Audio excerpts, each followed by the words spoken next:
Hola, mi nombre es Robert Mackenzie. La semana pasada, Milton Friedman, el distinguido economista, nos llevó a Hong Kong para mostrarnos las ventajas del mercado libre en el que él tiene gran fe. Esta semana Friedman nos llevará a diferentes partes del mundo como India, Japón y Europa, y así ver qué es lo que ocurre cuando el gobierno controla la economía y las actividades de su gente. Después de ver la película, regresaremos a la Biblioteca Hunter de la Universidad de Chicago y así continuar las discusiones acerca de las ideas de Milton Friedman.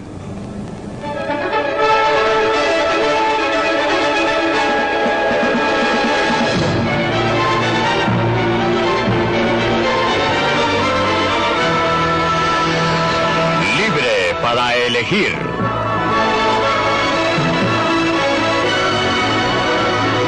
Punto de vista de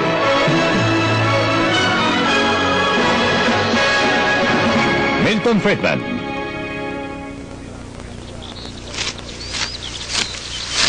La tiranía del control.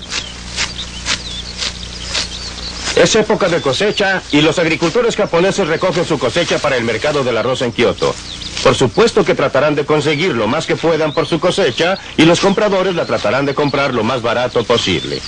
Así se supone que funcionan los mercados. Y eso es lo que Adam Smith, el escocés que convirtió la economía en una ciencia moderna, comentó hace 200 años. También observó algo más. En cada país, siempre es y siempre debe ser para el interés de la gran masa de gente comprar lo que ellos quieran a los que lo venden más barato. La proposición es tan obvia que parece ridículo molestarse en probarla, y nunca se habría cuestionado si acaso la sofistería interesada de los mercaderes y fabricantes no hubieran confundido al sentido común de la humanidad. Su interés en este respecto está directamente opuesto a aquel de la gran masa de gente. El destello de genio de Adam Smith fue ver cómo los precios que emergían en el mercado, el precio de los bienes, los salarios de los obreros, el costo del transporte, podían coordinar las actividades de millones de personas independientes desconocidas entre sí, sin que nadie les dijera lo que debían hacer.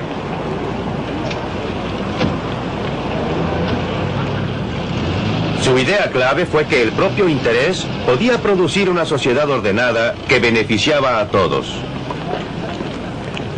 Era como si existiera una mano invisible.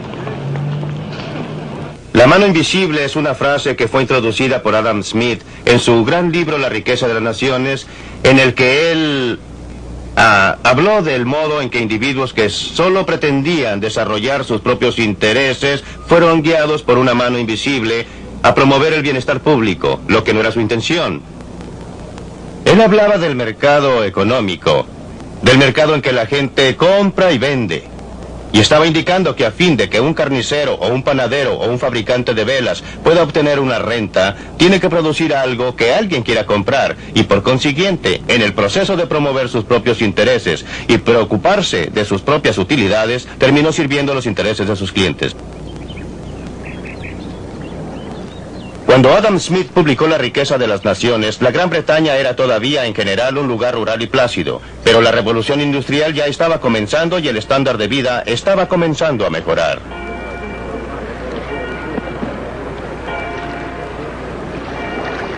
Un obstáculo fue que el comercio con otras naciones todavía estaba fuertemente controlado. Los comerciantes del mercado nacional habían persuadido al gobierno de esa época que impusiera fuertes derechos e impuestos a todas las importaciones extranjeras a fin de garantizarles un mercado protegido.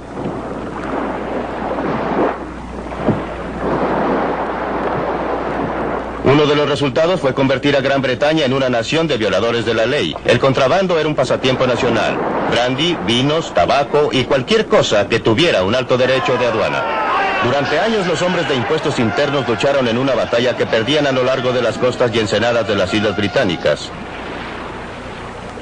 En 1846, después de años de discusiones y éxito parcial, los seguidores de Adam Smith finalmente persuadieron al Parlamento británico que eliminara todos los derechos sobre los bienes importados del exterior. Gran Bretaña inició un comercio totalmente libre, dando un impulso adicional al creciente estándar de vida. Lo que ocurrió en Gran Bretaña como una consecuencia de liberar la tremenda fuerza del interés propio, tuvo el efecto inesperado de beneficiar a millones de personas a través de todo el mundo. Y en 1851, la evidencia fue exhibida con orgullo en la gran exposición del Palacio de Cristal.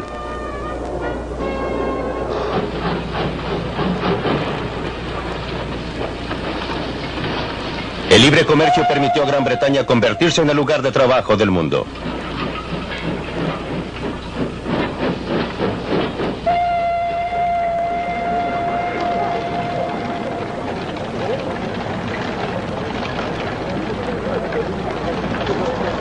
¿Pero fue todo un accidente? No lo creo. Considere lo que ocurrió en 1868 al otro lado del mundo, en el Japón.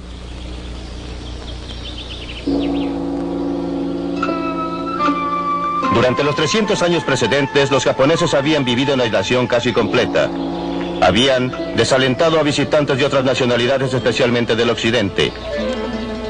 El resultado fue que por los estándares de occidente, Japón estaba atrasado. Era una sociedad feudal con señores y siervos, y pobre del que tratara de cambiar el orden de las cosas.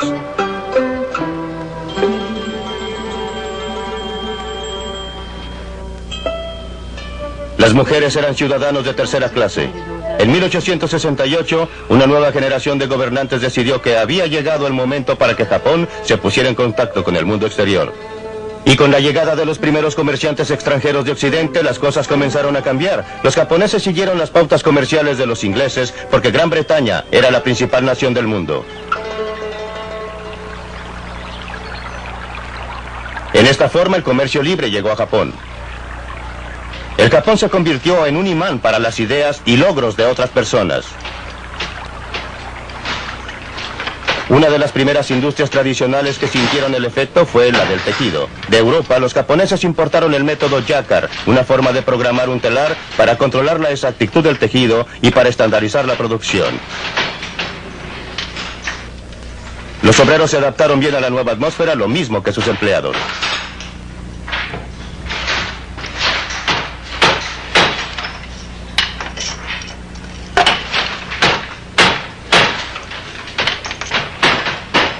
La adopción de técnicas de producción en masa significó que los obreros pudieran salirse de las industrias tradicionales e ingresar a las nuevas, todo lo cual contribuyó al auge del comercio.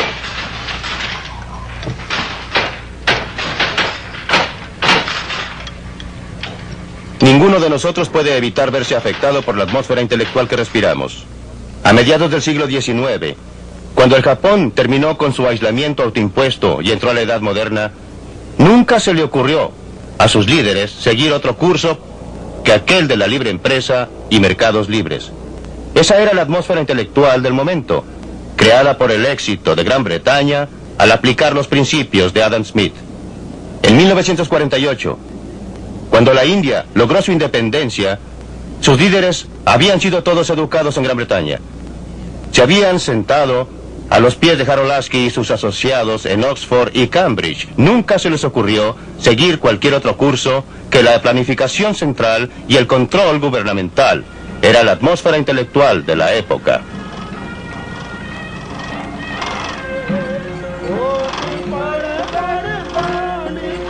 La semilla intelectual echó raíces. A medida que crecía, debía ser honrada y aún adorada. Cada año, en el aniversario del nacimiento de Gandhi, la gente hace eso en toda la India. En homenaje al gran Mahatma, se sientan e hilan. Usan métodos que les han sido transferidos a través de los siglos. Pero es más que un símbolo de honrar al pasado. Tipifica la política que están siguiendo en realidad. En 1948 el nuevo gobierno decidió que la tradicional industria de tejidos de la India y sus trabajadores debían ser protegidos de la industrialización del siglo XX. ¿Cuáles fueron las consecuencias de esa política? Esta es la India de hoy, 30 años después de ganar su independencia. Y estas son escenas en una comunidad hindú muy típica, una de miles. Se llama Anakaputur y está aproximadamente a unas 1000 millas al sur de la capital, Nueva Delhi.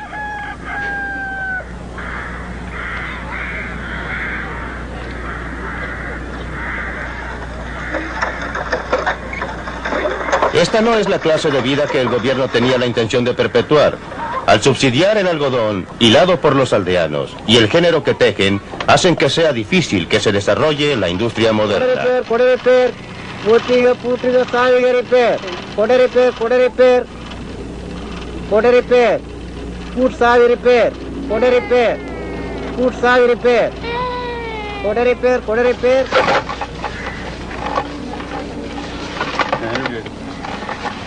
Esto es la clasificación por tamaño. Es una técnica esencial en la producción de géneros en que el hilado es aislado y limpiado.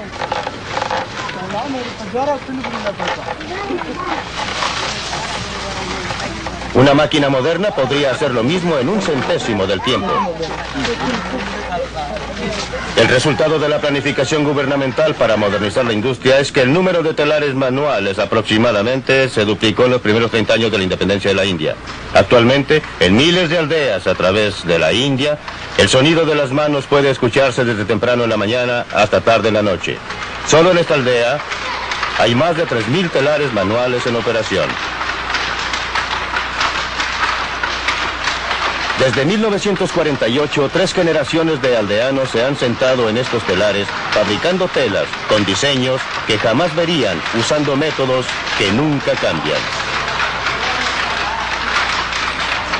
No hay nada malo con esta actividad, siempre que sobrevivan a la prueba del mercado, ya que es la forma en que esta gente puede usar sus habilidades y energías con mayor eficiencia. Después de todo, en el Japón, donde el gobierno no ha estimulado especialmente la industria de telares manuales, aún existe un segmento muy pequeño, pero muy productivo de telares manuales.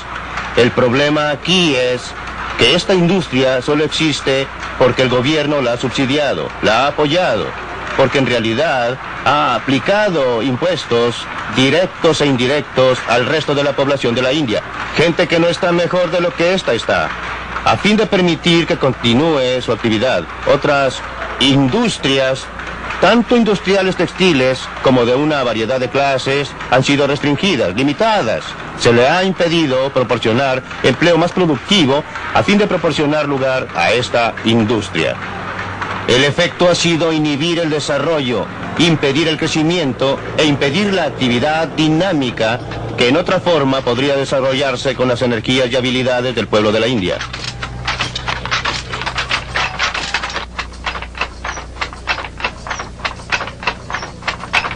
Esto parece una fábrica, pero también es el hogar para la gente que trabaja aquí. Cuando están sentados en sus telares, comen y duermen en un rincón de esta choza.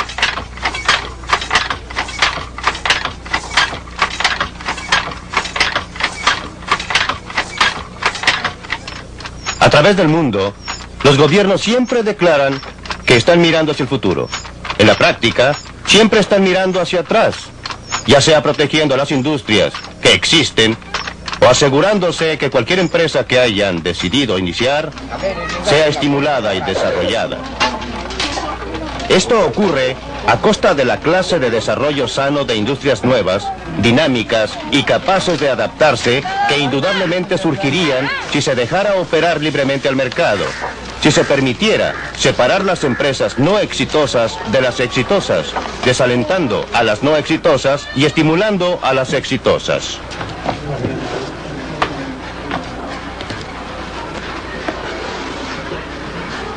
La India tiene un tremendo potencial económico y humano, tanto como Japón tuvo hace un siglo. La tragedia humana es que en la India ese potencial ha sido sofocado por la camisa de fuerza impuesta por un gobierno paternalista que todo lo sabe. La planificación central, en la práctica, ha condenado a las masas de la India a la pobreza y a la miseria.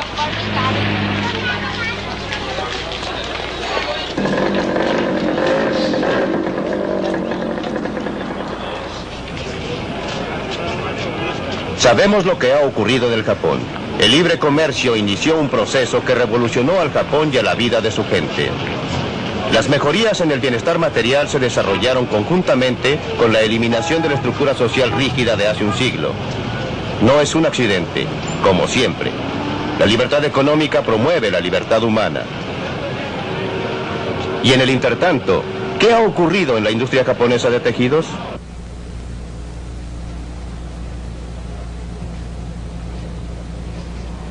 Así es como los textiles se originan en un galpón japonés de hilados hoy día. Un diseño del género es colocado en un tambor.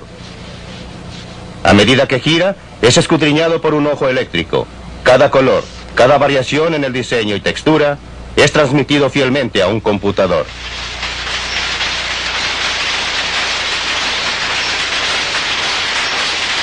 Es todo lo que necesita un telar moderno del Japón.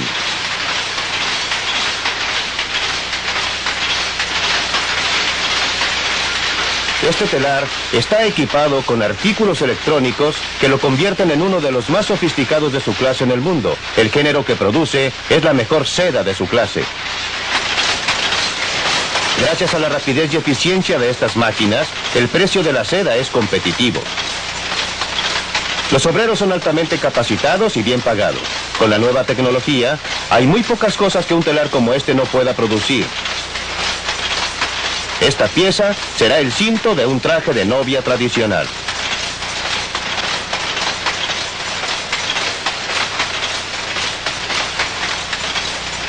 Estos son productos fabricados a máquina, pero por cualquier estándar son muy hermosos. Pueden compararse con el trabajo más fino del telar manual. Y no solamente el producto terminado es notable. La tecnología sofisticada que fue desarrollada para hacer que esto fuera posible ha sido adaptada a otros procesos, parte del desarrollo que se autogenera bajo la libre empresa. Y todo se deriva de una antigua industria tradicional, el hilado, que importó un nuevo método para controlar sus telares cuando el Japón adoptó el libre comercio hace más de un siglo. Pero aunque parezca increíble, muchos siguen manteniendo actualmente que no se puede dejar que los mercados operen libremente, que deben ser controlados por el gobierno. Este muelle está en Escocia.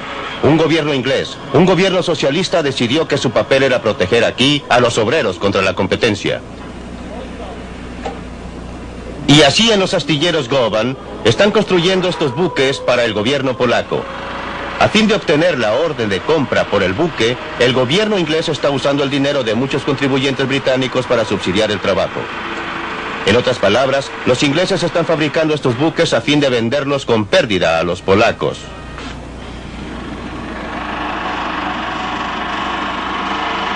No solo los polacos, sino que también nosotros en América nos beneficiamos con esta clase de filantropía.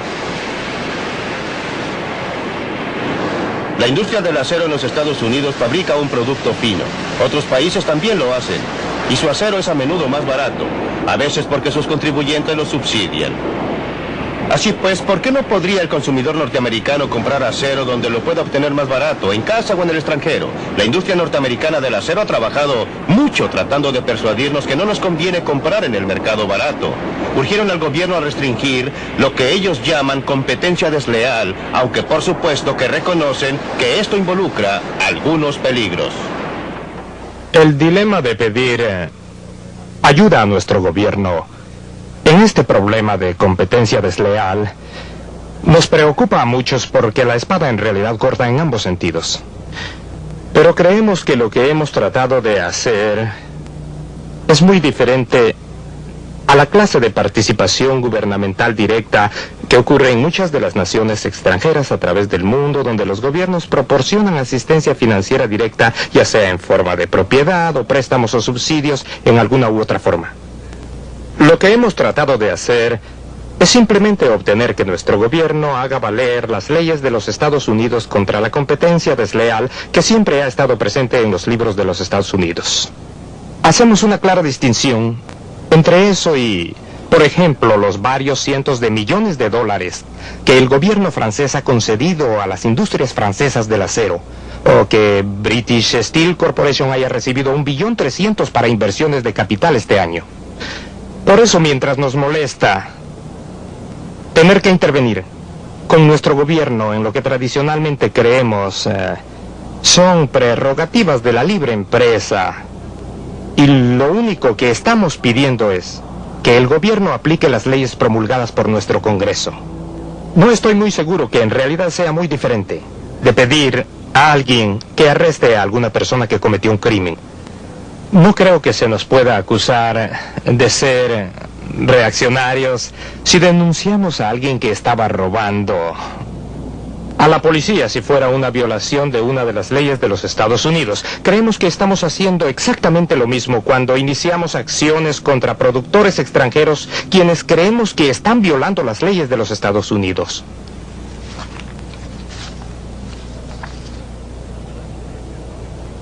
La falacia de este argumento es que no enfoca la cuestión real. ¿Por qué no deben existir leyes que en efecto impidan que usted o yo compremos en el mercado más barato? Cuando alguien se queja de la competencia desleal, los consumidores deben tener cuidado.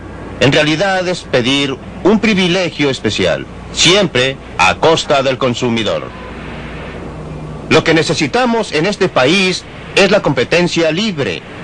Como consumidores que compren en un mercado internacional, mientras más injusta sea la competencia, mejor. Eso significa mejores precios y mejor calidad para nosotros. Si gobiernos extranjeros quieren usar el dinero de sus contribuyentes para vender bienes a bajo costo a la gente, ¿por qué debemos reclamar? Sus propios contribuyentes reclamarán muy pronto, y no durará mucho tiempo.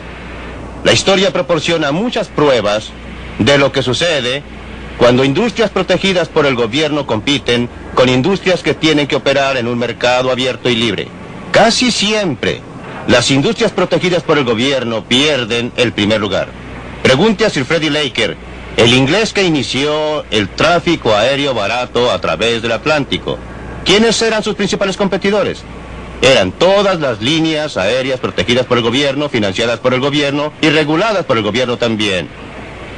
Le fue muy bien y ganó muchísimo dinero. Y usted y yo hemos obtenido viajes más baratos a través del Atlántico. Nada podría promover la salud a largo plazo de la industria del acero. Nada la convertiría en una industria más eficiente, lucrativa y productiva que si el gobierno de los Estados Unidos sacara sus manos de ahí, sin proporcionarle privilegios especiales ni imponiéndole restricciones especiales. Y lo que es cierto para la industria del acero, lo es para cada otra industria del país.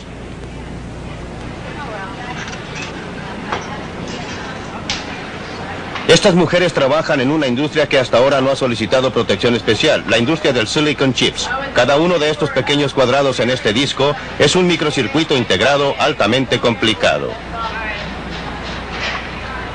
Un técnico norteamericano los examina para descubrir defectos. Es un trabajo altamente especializado y ella ha tenido mucha capacitación. Cuando haya ejecutado su labor, los ítems rechazados serán separados de los otros y los circuitos buenos serán embalados y enviados a Malasia, recorriendo la mitad del mundo. El producto de la habilidad tecnológica norteamericana regresa con este aspecto. Cada microcircuito ha sido encerrado en cerámica por un trabajador malayo que es altamente productivo en esta clase de trabajo. Pero los malayos no son capaces de probar sus productos, por eso vuelven aquí, a América, para ser alimentados a estas máquinas. Los ingenieros norteamericanos son buenos para producir máquinas sofisticadas. En una operación que dura una fracción de segundo, estas máquinas pueden probar cada circuito, lo pueden clasificar según su calidad y luego lo pueden dividir en una de 6 categorías diferentes de confiabilidad. La mano invisible de este mercado libre ha logrado maravillas tanto para las muchachas norteamericanas como para sus contrapartidas de Malasia. Y todavía no hemos llegado al final porque los silicon chips norteamericanos son exportados a muchos países donde obreros extranjeros los arman. El producto final es luego devuelto a muchas tiendas, de modo que usted y yo, los consumidores, podemos beneficiarnos con calculadoras de $10, como también con muchos otros dispositivos electrónicos que hasta hace poco simplemente no existían.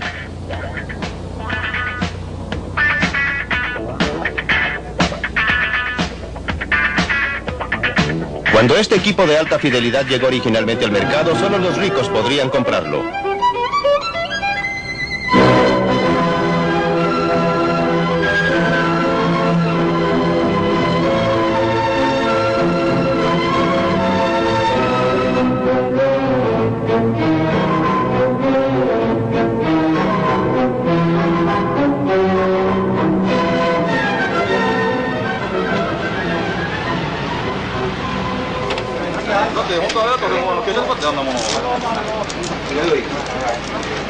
Pero aun cuando el mercado internacional del trabajo parece operar a beneficio de todos, la gente siempre alega contra él. El argumento usual contra el comercio libre total es que la mano de obra barata en el exterior quitará empleos a los trabajadores en casa. ¿Pero qué es barato? El obrero japonés es pagado en yens. El obrero norteamericano es pagado en dólares. ¿Cómo comparar el yen con el dólar? Necesitamos alguna forma de transformar a uno en el otro. Aquí es donde entra el tipo de cambio. El precio del yen en términos del dólar. Supongamos que a algún tipo de cambio los bienes japoneses son en general más baratos que los nuestros. Entonces estaremos comprando mucho más al Japón y vendiéndoles poco. ¿Pero qué harán los japoneses con los dólares extra que ganen? No quieren comprar mercaderías norteamericanas. Se supone que todas estas son caras. Quieren comprar mercaderías japonesas, pero para poder hacerlo necesitan yens. Llegarán llamadas de todas partes del mundo a lugares como este, ofreciendo comprar yens con dólares. Pero habrá más ofertas de comprar yens que de venderlos. A fin de tener clientes, aquellos que ofrecen comprar tendrán que elevar el precio. Subirá el precio del yen en términos de dólares. Como usted recuerda, eso ocurrió en 1977 y 1978. A fines de 1978 se requería un 50% más de dólares para comprar una cantidad de yens que un año antes. ¿Pero qué sucede? Cuando el precio de los yens sube en términos de los dólares. La mano de obra japonesa ya no es tan barata. Los bienes japoneses ya no son tan atractivos para los clientes americanos. Por otra parte, la mano de obra norteamericana ya no es tan cara para los japoneses. Las mercaderías norteamericanas son más atractivas para los japoneses. Les exportaremos más y les importaremos menos. Se crearán nuevos puestos en las industrias de exportación para reemplazar cualquier empleo que podrían haberse perdido en industrias que compiten con las importaciones. Así es como un mercado libre de cambios internacionales equilibra el comercio alrededor del mundo cuando se le permite operar.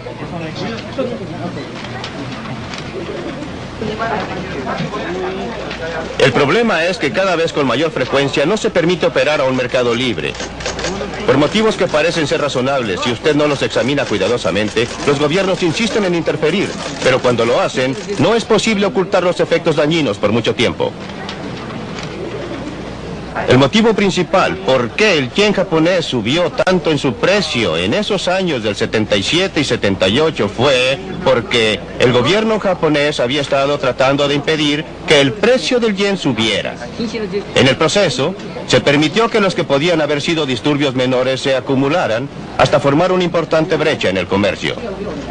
Como resultado, cuando finalmente se permitió operar a las fuerzas del mercado, lo que debe ocurrir más tarde o más temprano, se necesitó un cambio importante en el tipo de cambio del yen para que todo volviera a la normalidad. ¿Por qué no aprenden los gobiernos? Porque los gobiernos nunca aprenden, solo aprende la gente. Y la gente que aprende hoy día puede no ser la gente que estará a cargo de la política económica mañana. Cuando usted contemple esto, usted puede convenir conmigo que lo que necesitamos son restricciones constitucionales sobre el poder del gobierno para interferir en los mercados libres, en cambios internacionales, en comercio internacional, en muchos otros aspectos de nuestras vidas. Libre para elegir.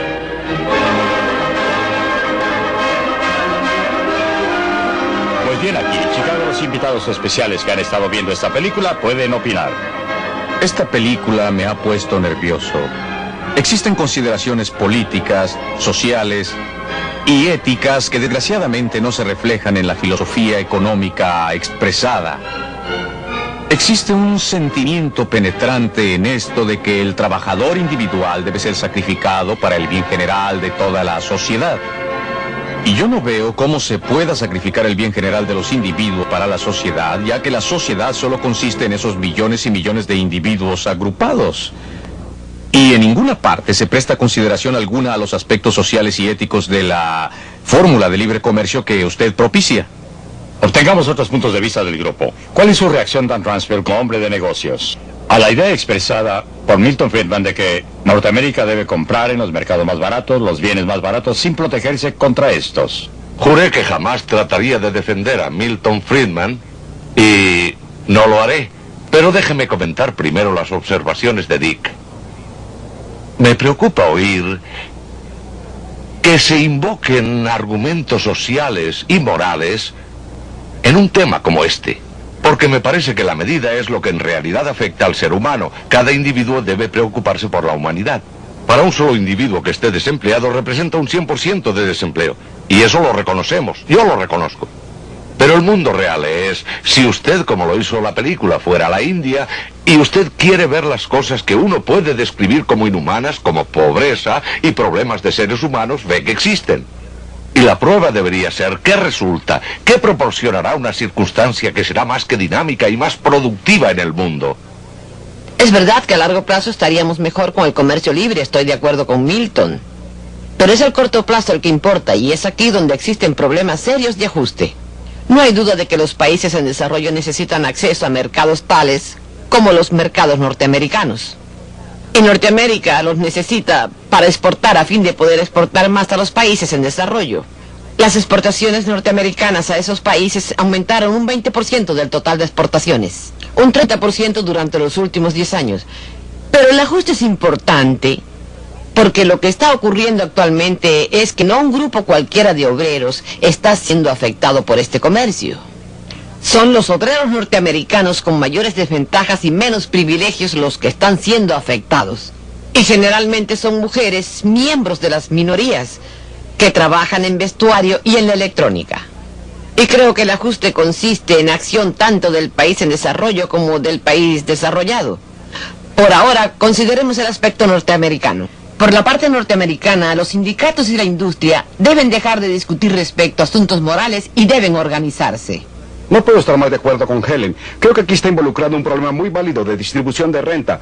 Por cierto que la sociedad está mejor y los consumidores están mejor como resultado de importaciones más baratas y los apoyo, y aquí estoy totalmente de acuerdo con Milton. Pero si la incidencia del ajuste afecta a grupos desposeídos, entonces usted querría hacer algo al respecto, si esto realmente se convierte en un asunto ético. Pero la otra cosa que creo que Milton propone, con la cual estoy absolutamente en desacuerdo, es, supongo que los gobiernos extranjeros en realidad subsidien y promuevan activamente las exportaciones. Para usted, ¿se echaría usted para atrás simplemente y solo diría, vamos a estar mejor como resultado de esto? Yo no creo que esto considere el hecho de que todo el sistema internacional pueda quebrarse como resultado de lo que la gente considera como competencia desleal que emerge en economías pluralistas. Y creo que esto es lo que en realidad ustedes están comenzando a ver. Así pues, necesitamos algunas sanciones. Quiero decir, puedo recibir propiedad robada y estoy mejor. Por supuesto que estoy mejor. Pero si como resultado de esto estimulo el robo, creo que pocas personas estarían de acuerdo de que esto es algo de lo que uno en realidad querría preocuparse. Antes de dar la palabra a Friedman, ¿una reacción a los comentarios? Sí, en realidad para Don y para Helen. Don, usted eligió dejar de lado, o usted parece haber elegido dejar de lado las consideraciones sociales y éticas. Y en absoluto, lo que dije fue, hay que colocar el asunto en una balanza, que existen consideraciones sociales y éticas con y sin un mercado libre. Y la tendencia es que la gente solo invoque la moralidad por su parte y no reconozca que hay problemas de seres humanos en este mundo que van a suceder en cada caso. Y la medida o la prueba deben ser qué ocurre en realidad allá afuera y entonces estudiar esa cuestión. Creo que debe usted también considerar el aspecto social de esta situación. El comentario de Helen, lo del desplazamiento. Ahora tengo una pregunta para Milton en este momento. ¿Cuánto tiempo asigna usted como horario para el desplazamiento de esta gente, de estos obreros? ¿5 años? ¿10 años? ¿Una generación? ¿Cuánto tiempo demorará antes de que la sociedad en general se equilibre y el individuo, el ser humano, ya no sufra más? Déjeme considerar su última pregunta primero y luego pasar a su pregunta básica. Siempre he estado a favor de reducir gradualmente los aranceles a través de un periodo de 5 años. Una reducción de un 20% anual durante 5 años para darle tiempo a la gente a ajustarse. Ahora, con respecto a su asunto fundamental. Creí que había oído todas las objeciones imaginables a mis puntos de vista. Pero usted es el primero que me ha acusado de colocar los intereses conjuntos de la sociedad sobre los intereses de los individuos. Si existe un elemento en mi filosofía social, en mi filosofía ética que sea predominante, es que la unidad definitiva es el ser humano, el individuo, y que la sociedad es un medio por el cual logramos nuestros objetivos conjuntamente. Alegaría que todos los puntos sociales y morales están de parte del libre comercio y que usted, y la gente como usted, que introduce el proteccionismo es la que está violando asuntos fundamentales, sociales y morales. Dígame, ¿qué sindicato representa a los empleados que fueron desplazados porque los altos aranceles reducen las exportaciones de este país? Porque los aranceles altos hacen que el acero, por ejemplo, u otras mercaderías sean más caras y como resultado, aquellas industrias que usan acero tendrán que cobrar precios más altos. Tendrán menos empleados. Las industrias de exportación se desarrollarían para equilibrar las importaciones. ¿Qué sindicato le representa? ¿Qué punto moral de vista tiene usted respecto a sus intereses? Bueno, señor, pero es que usted no ha contestado mi pregunta básica. ¿Durante qué periodo de tiempo? ¿En qué marcos? ¿5 años? ¿10 años? ¿Una generación? Dije 5 no ha contestado años. mi pregunta. 5 años. Milton, usted dice, sin embargo, que los aranceles deben eliminarse gradualmente durante 5 años sin importar la acción de otros países. ¿No es una especie de negociación o algo distinto? Sin importar las acciones de otros países, hasta ahora obviamente preferiría que los otros países redujeran sus aranceles. Pero si no se mueven, debe moverse Norteamérica. Definitivamente. ¿Está de acuerdo con esto, Don Ransfeld? No estoy en contra del comercio recíproco. Su opinión. Usted está a favor No de estoy obtener en un contra. comercio recíproco, pero ¿está usted dispuesto a llegar allí unilateralmente? Sí. Sí. Me parece que probablemente vale la pena moverse en esa dirección. No sé dónde me detendría, yo no... Es un programa quinquenal, ¿lo acepta? Me parece que se obtiene acción hasta el punto que usted está haciendo algo que tiene sentido para los seres humanos. Presumiblemente eso podría ser persuasivo para otros. Presumiblemente existiría una secuencia lógica en que otros países comenzarían a notar que esto tiene un cierto grado de validez mundial. ¿Ocurrirá esto, Helen? Siempre que usted haga algo por los obreros desplazados en el país en que fueron desplazados, porque si usted no hace nada por ellos, si no adopta alguna acción, y generalmente tiene que ser una acción gubernamental, habrá una reacción tan grande que estaremos de vuelta en los años 30 con la clase de cosas que ocurrieron debido al alto desempleo. Milton, aquí tiene un desafío directo. ¿Qué haría respecto a los trabajadores desplazados? ¿Dejaría que los desempleados fueran absorbidos por otros?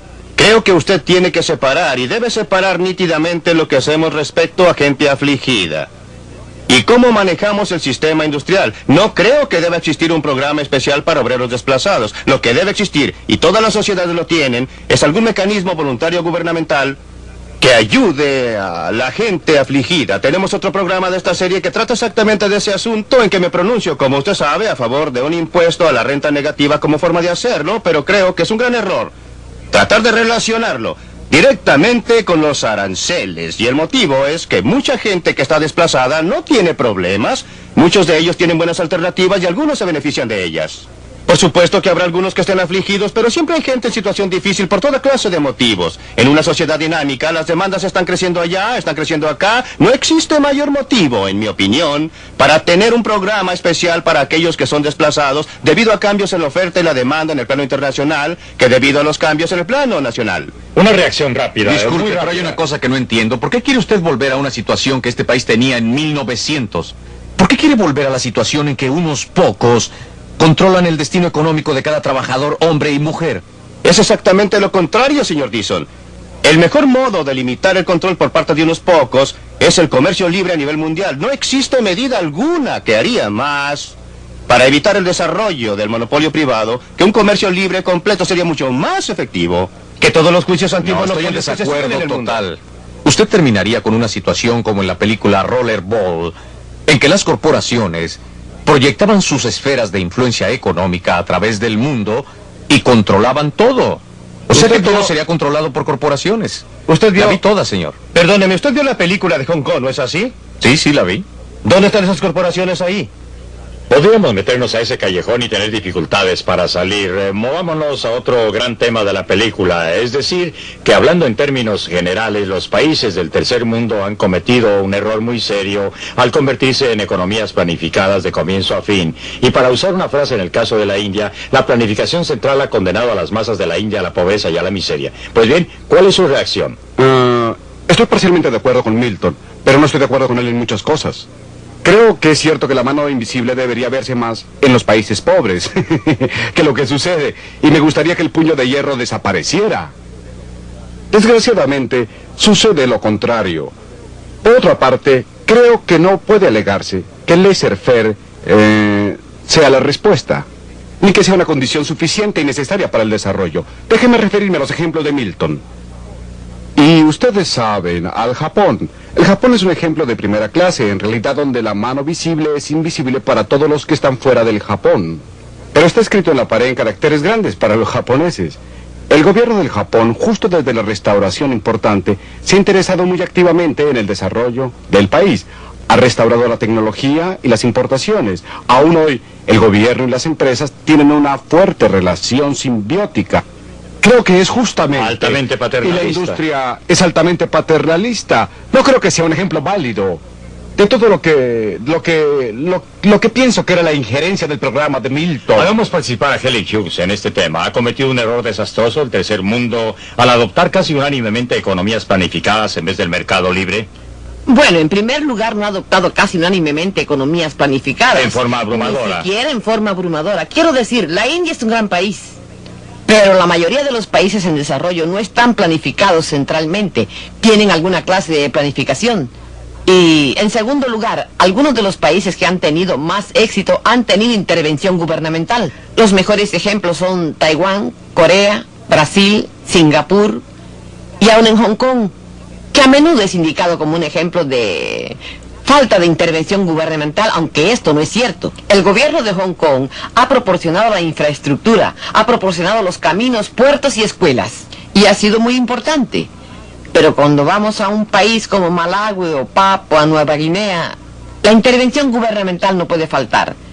No hay nada allí, no existen empresarios, y los empresarios norteamericanos no se interesan por lugares tan pequeños.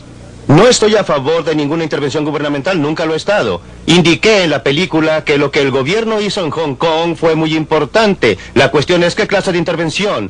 Y en los estados que usted ha descrito, en los lugares que usted ha descrito donde ha habido éxito, la intervención gubernamental ha sido de un tipo bastante especial. Ha proporcionado infraestructura. No ha tratado de determinar las perspectivas de la producción industrial, las áreas que debe cubrir la industria, exactamente cuál es la distribución. No ha aplicado la planificación central. Eso no es verdad en Corea. Quiero decir, usted se equivoca porque en Corea el gobierno en realidad, creo yo... Taiwán. Es bastante cierto en Taiwán, pero no en Corea, que ha crecido más rápido que ningún otro país. Las exportaciones coreanas han estado determinadas en gran medida por la intervención gubernamental directa. Creo que su argumento es ¿qué clase de intervención gubernamental? ¿Para qué? ¿Y cuáles son las comparaciones entre la intervención gubernamental y el mercado libre? Estos son los asuntos pertinentes. ¿Cuál es el papel del gobierno con relación a la economía de mercado? ¿Cómo cree usted que está funcionando Don Rumsfeld? ¿Quiere usted ver al gobierno, supongamos, haciendo valer la competencia al atacar a los monopolios, las prácticas restrictivas y todo el resto de la sociedad? No cabe duda que no lo hacen bien. No pueden manejar. Pero significa esto que no deben hacerlo en absoluto o hacerlo mejor. Estados Unidos de Norteamérica. He estado involucrado y no lo digo con mucho orgullo. El mundo real es, no me importan las buenas intenciones, no me importa la inteligencia, no me importa la integridad. El hecho real es que no son hábiles para manejar los salarios de cada norteamericano. Que alcanzan a 215 millones, no lo pueden hacer bien, eso lo hacen mal. Y el peso de esto es dañino. Está demostrado gráficamente en cada documento del Consejo de Consultores Económicos de los Estados Unidos. Pero ¿qué hay respecto a la pregunta adicional? ¿Es capaz el gobierno en este país o en otro lugar de garantizar la competencia por otros medios? No estoy hablando ahora de control de precios y control de salarios, sino garantizar la competencia más bien que permitir acuerdos de precios o convenios y monopolios. ¿Qué opina usted? Pienso que el gobierno actúa correctamente en esa área y que debe estar ahí para garantizar la competencia. El gobierno no es suficientemente listo. Considere la ley antimonopolios. Usted habla de un parche. La implementación de reglamentos antimonopolios en los Estados Unidos entre el Ministerio de Justicia y la Comisión Federal de Comercio es un desastre de parches. No tiene ninguna lógica. La gente no sabe qué hacer. Ellos no pueden obtener respuestas. Se les prohíben las fusiones y consolidaciones que serían muy sensatas desde el punto de vista del consumidor. Y tendrían más sentido desde el punto de vista de las corporaciones multinacionales, ¿no es así? Creo que uno de los puntos que usted está aprobando es que es muy difícil para el gobierno intervenir en un país muy grande como la India o los Estados Unidos. Pero compare la intervención gubernamental en algunos de los países pequeños y homogéneos de Europa y Singapur. Y creo que es muy importante. Suiza tiene mucha intervención gubernamental. Suecia, Dinamarca, Noruega, son solo 4 de los países con mayor renta en el mundo. Ellos tienen intervención para tratar de proteger el funcionamiento del sistema del mercado y hacerlo más eficiente. Milton tiene absolutamente la razón de que si usted está hablando de planificación central, esta ha sido desastrosa. Definitivamente, en términos de haber establecido cuotas industriales, creo que no existe ninguna duda en la mente de cualquier persona que haya estudiado el problema. Durante los últimos 20 años, en la India también, Se sin admitió duda. al respecto, ¿no es así? No con respecto a la planificación centralizada, ¿no? Claro que no, la planificación centralizada. Está bien, también estuve ahí como consultor. Sí, al respecto estoy al lado de Los Ángeles. Por una serie de años. Se supone que soy amigo de Milton, lo cual es algo desastroso. Dar consejos es una cosa, que sean aceptados es diferente. Estoy muy de acuerdo con lo que dijo Helen Hughes, que mientras más homogéneo sea el país, menos daño hará el gobierno al intervenir. No creo que haga un bien positivo, simplemente creo que hace menos daño. Pero con relación a los antimonopolios, Sí. estoy a favor de las leyes que hacen que los acuerdos y restricciones del comercio sean ilegales. ¿Sí? La mayoría del resto del aparato antimonopolio ha promovido los monopolios en vez de impedirlos. Si usted observa dónde existen elementos monopólicos en el mundo y en los Estados Unidos, incluyendo las multinacionales que usted quiere mencionar, en casi todos los casos, ese monopolio se originó por una concesión especial del gobierno. Y por consiguiente, el problema no es cómo promueve la competencia el gobierno, sino cómo se impide al gobierno establecer monopolios. Ese es el problema real si usted mira al mundo real y no al prólogo o la redacción de las medidas antimonopólicas y leyes similares. Qué cerca está usted a lo que Dixon estaba diciendo hace un momento en esta área. Pareciera estar discutiendo con usted que existe responsabilidad de hacer que opere la competencia. La responsabilidad consiste en establecer un marco de leyes y disposiciones bajo las cuales florecerá la competencia. Inevitablemente Le quiero florecerá, quiere decir. Bien, hasta donde puedo saber, no conozco ningún caso en la historia en que los monopolios han podido mantenerse durante un tiempo sin que la asistencia gubernamental esté directamente de su parte. Los monopolios sindicales representados por el señor Dixon jamás tendrían el poder que poseen actualmente si no fuera por los privilegios especiales que el gobierno les ha concedido. Comprendo perfectamente que él esté a favor de esta acción antimonopólica de parte del gobierno, porque en realidad es principalmente acción a favor de los monopolios. ¿Por qué se concedieron a los sindicatos exenciones respecto a las leyes antimonopolio? Debido al poder político de los sindicatos, por supuesto, no lo estoy cuestionando. Debido al tremendo desequilibrio de poder de las compañías en la época en que se estaban iniciando los sindicatos, señor. Hay una idea final cerca del término de su libreto que me gustaría considerar porque me pareció sumamente provocativa. Usted habló de la necesidad de restricciones constitucionales a los gobiernos para impedir que interfirieran en los mercados libres de cambios internacionales y en el comercio exterior. Pues bien, ¿qué tenía usted en mente, Milton, cuando dijo restricciones constitucionales? Yo lo que tengo en mente es si puedo persuadir al público, me gustaría que éste adoptara una enmienda constitucional estrictamente paralela a la prohibición constitucional del texto de la Constitución contra el gobierno central. Lo siento, contra gobiernos estatales que imponen aranceles o derechos de aduana. Me gustaría tener una enmienda constitucional que expresara: el Congreso no impondrá ningún impuesto sobre las importaciones ni concederá ningún subsidio a las exportaciones, excepto aquellas que puedan ser necesarias. Creo que la redacción de la Constitución es que los estados están autorizados para hacerlo si es necesario para inspección. Esa es la excusa que usa California para inspeccionarlo cada vez que uno pasa en auto para ver si lleva cualquier planta, fruta o verdura.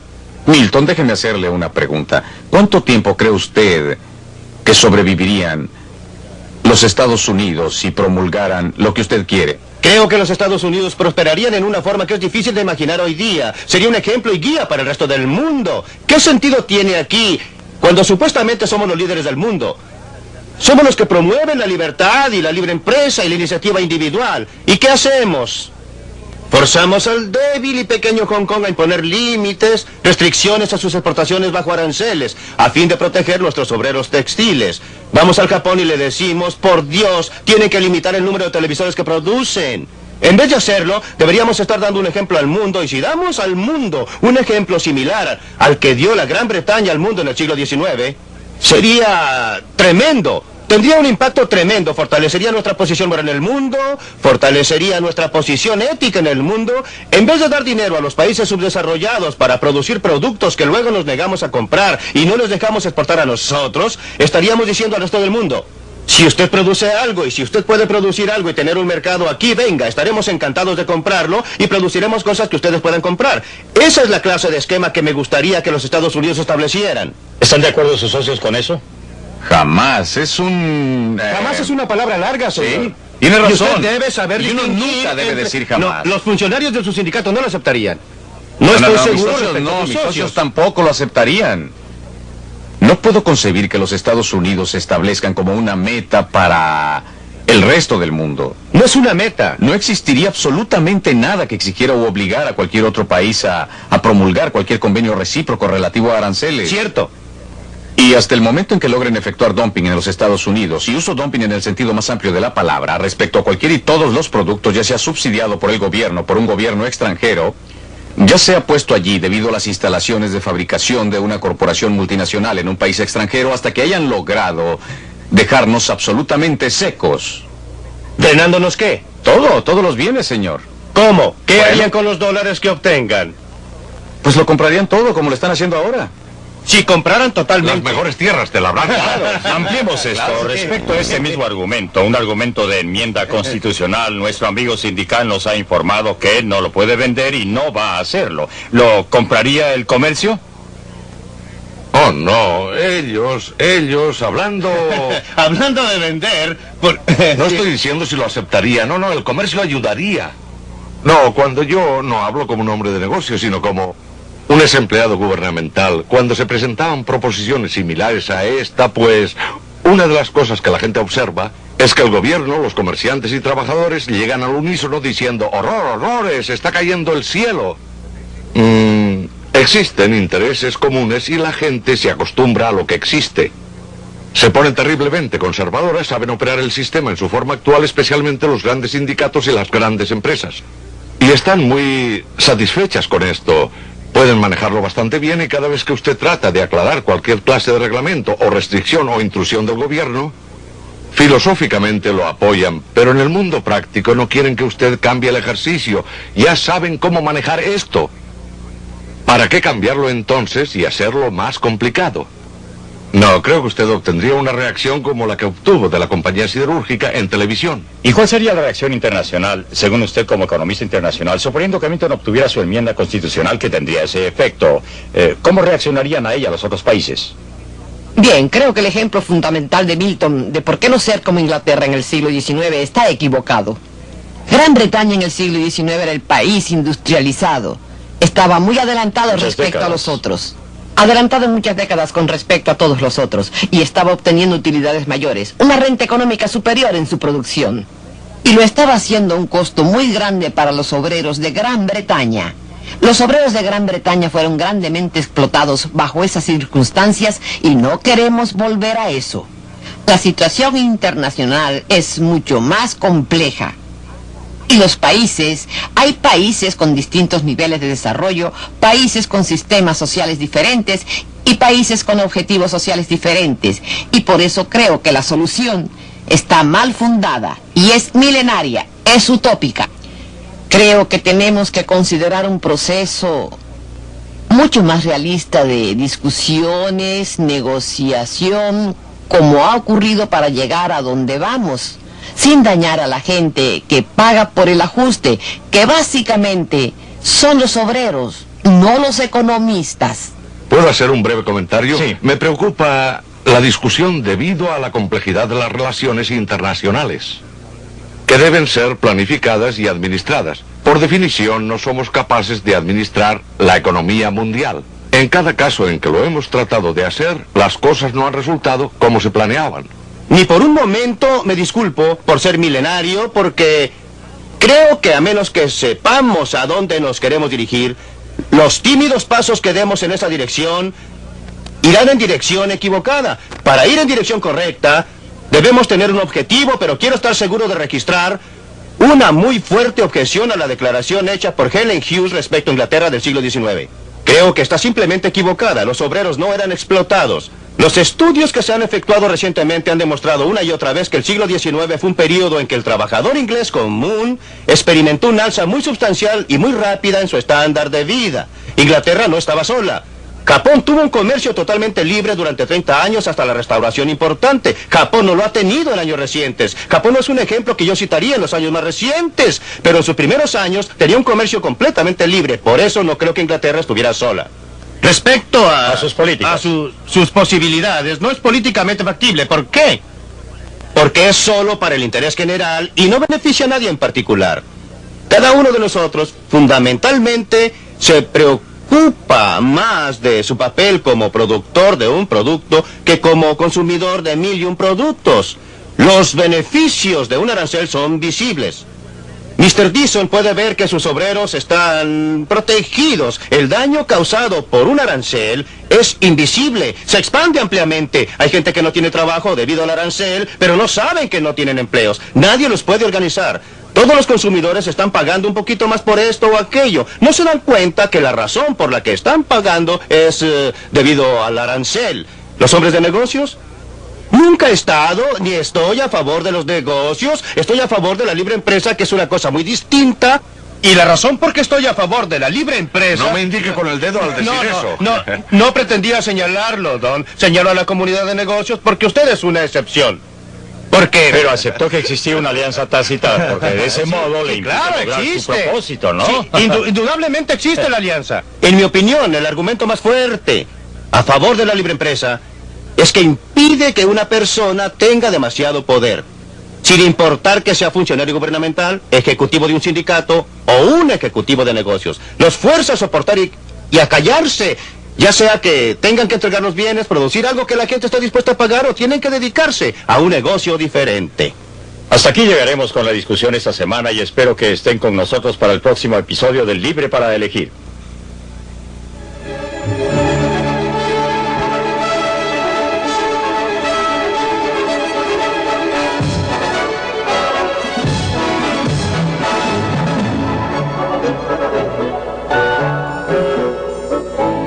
Hace 50 años la peor depresión económica cambió el curso de la historia. Tendría que haber pasado o pudo haber sido evitada. Por primera vez en televisión, Milton Friedman nos da sus opiniones acerca de estos desesperados días que dieron una nueva ruta al mundo. Eso será la próxima semana en Libre para Elegir. No se lo pierda. Libre para Elegir.